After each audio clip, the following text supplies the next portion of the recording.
Hello दोस्तों, आज हम लोग बात करेंगे एस्ट्रल पाइप फिटिंग के बारे में। आप देखोगे कि ये स्टॉक आज के दिन गिर गया था। कल के दिन ऑलमोस्ट 4% के आसपास ये स्टॉक गिर गया था।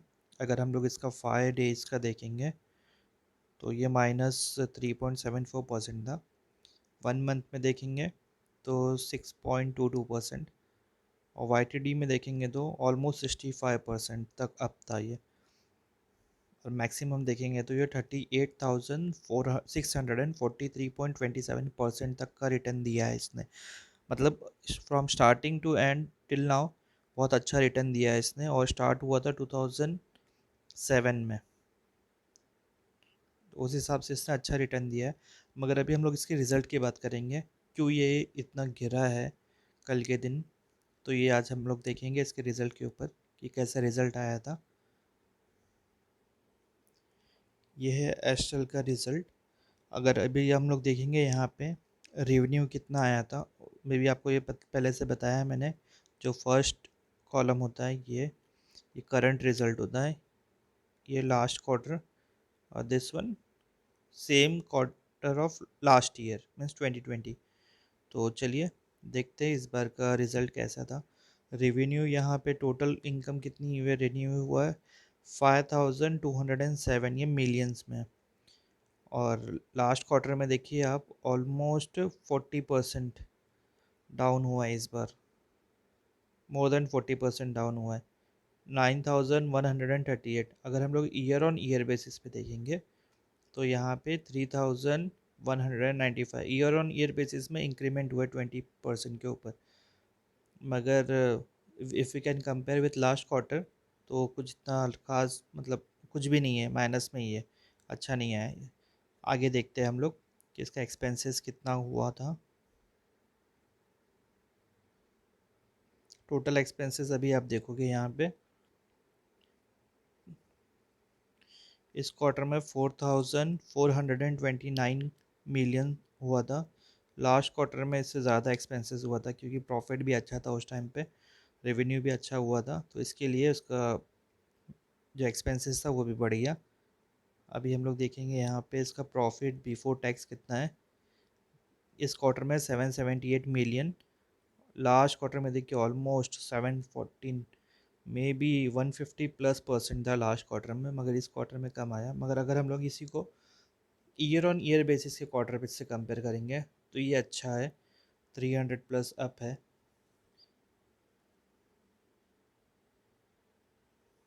मगर अभी अगर हम लोग इसको आगे देखते हैं कि after removing tax and all those things कितना बचता है हमारे पास इस शीट में, यहाँ देखिए ये है net profit for the period. यहाँ पे देखिए 577 करोड़ था इस सेम क्वार्टर में, और ईयर ऑन ईयर बेसिस पे देखेंगे तो 165 था। मतलब ये ऑलमोस्ट नहीं नहीं बोल के भी 3 गुना ज़्यादा है। यहाँ पे इस बार 3 गुना ज़्यादा आया है। मगर अगर हम लोग लास्ट क्वार्टर से करेंगे तो वैसे डाउन भी है। इसीलिए ये स्टॉक आज के दिन गिरा 4% के आसपास, क्योंकि इसका result year on year basis पे अच्छा है, मगर लास्ट क्वार्टर से कंपेयर करेंगे तो खास नहीं था।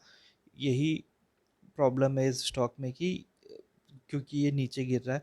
और ये आज बहुत अच्छा स्टॉक है अगर आप इसको लॉन्ग टर्म में, मैंने पहले आपको बताया जैसे कि वो 38,600 एंड समथिंग % का इसने प्रॉफिट दिया है, और आगे भी ये देगा। और ये प्रिंस पाइप जैसा हुआ था कि प्रिंस पाइप में भी सेम रिजल्ट था, और ये पाइपिंग सेक्टर का लीडर है, तो उस हिसाब से मुझे लगता है। और ये अभी इस टाइम में एडेंसिव सेक्टर्स में भी एंटर हुआ है कुछ साल में पहले, तो फिर इस हिसाब से मुझे ऐसा लगता है कि ये स्टॉक अच्छा जाएगा। और देखते हैं अभी इसके प्रोडक्ट्स कितने सारे हैं मार्केट में।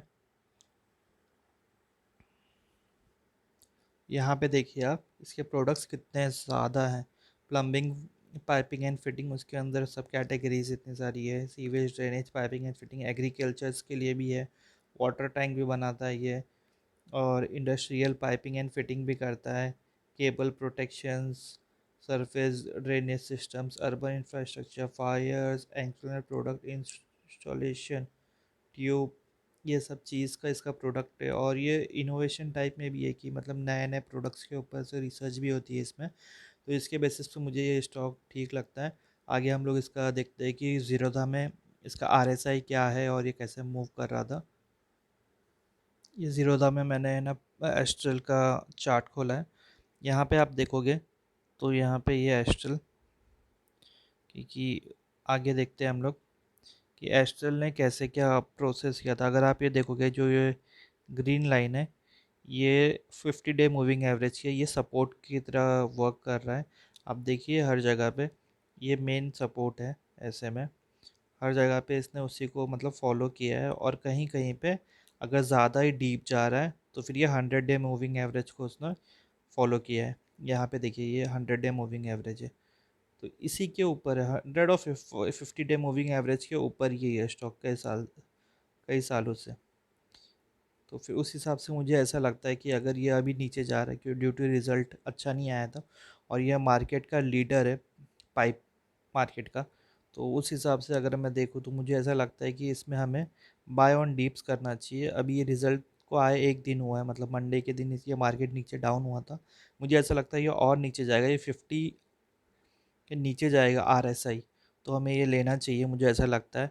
तो उसके लिए इसके लिए पहला सपोर्ट हम लोग मुझे ऐसा लगता है कि ये होना चाहिए,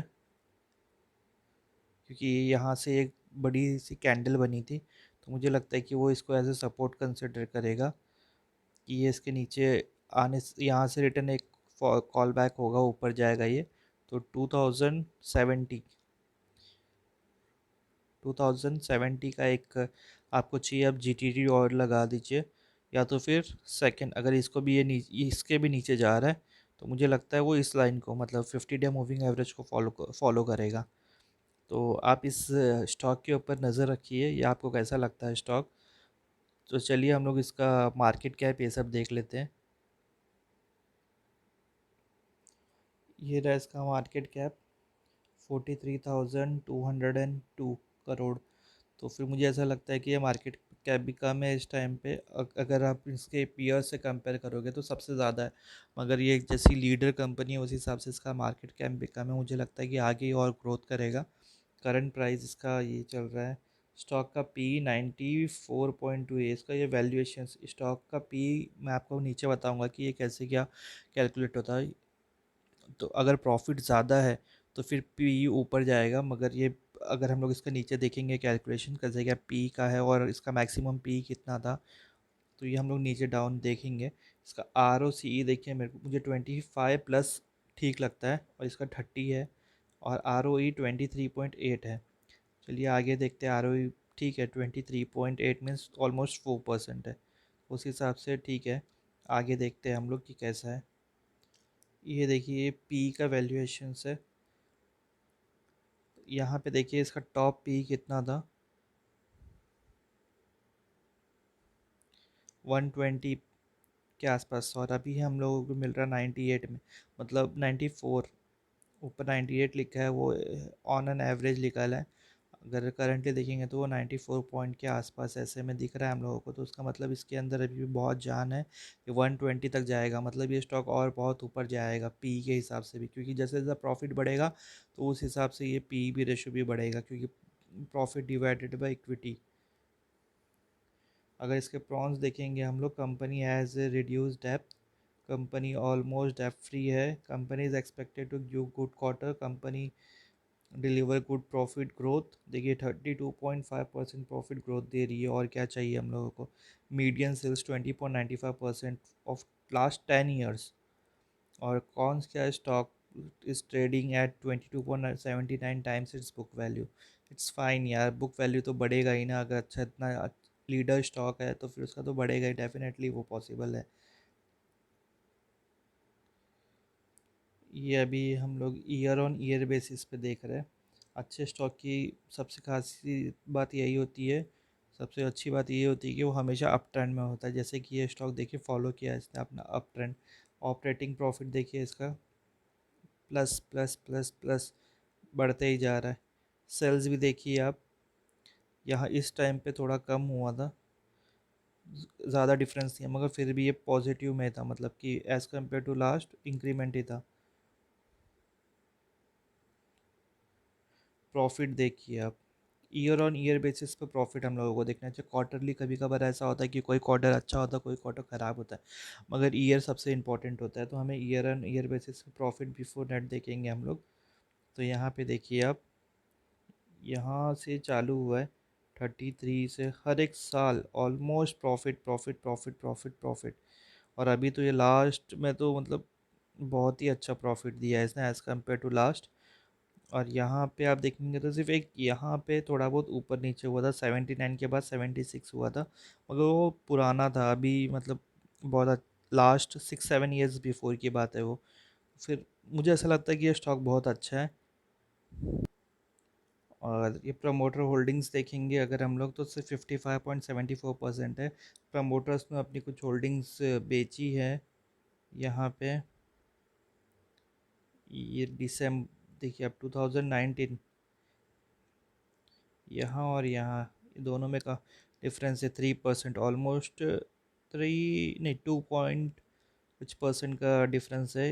प्रमोटर्स ने अपनी होल्डिंग बेची थी, मगर वही होल्डिंग्स आप देखिए पब्लिक ने 1% के आसपास, नहीं पब्लिक ने ऑलमोस्ट 25 + 13 40%, 38% क्या, 0.38% के आसपास पब्लिक ने वो होल्डिंग इंक्रीज़ की है। डीआईएस ने भी देखिए उसका फ़ायदा उठाया है, और एफआईआईज ने मतलब 1.5%, 2.5% तक का हुआ है, उसमें से 0.5% पब्लिक ने उठाया है और डीआईए और एफआईआईज ने अपना होल्डिंग बढ़ाया। उसके बाद देखिए डेफ कंटिन्यू, यहाँ पे ये यहाँ पे ये नहीं बढ़ाया था इन लोगों ने, डी एफ आई आईज ने। यहाँ पे देखिए कंटिन्यूस बढ़ते जा रहा है। यहाँ पे भी आप देखिए जून में ये बढ़ा है अच्छा खासा।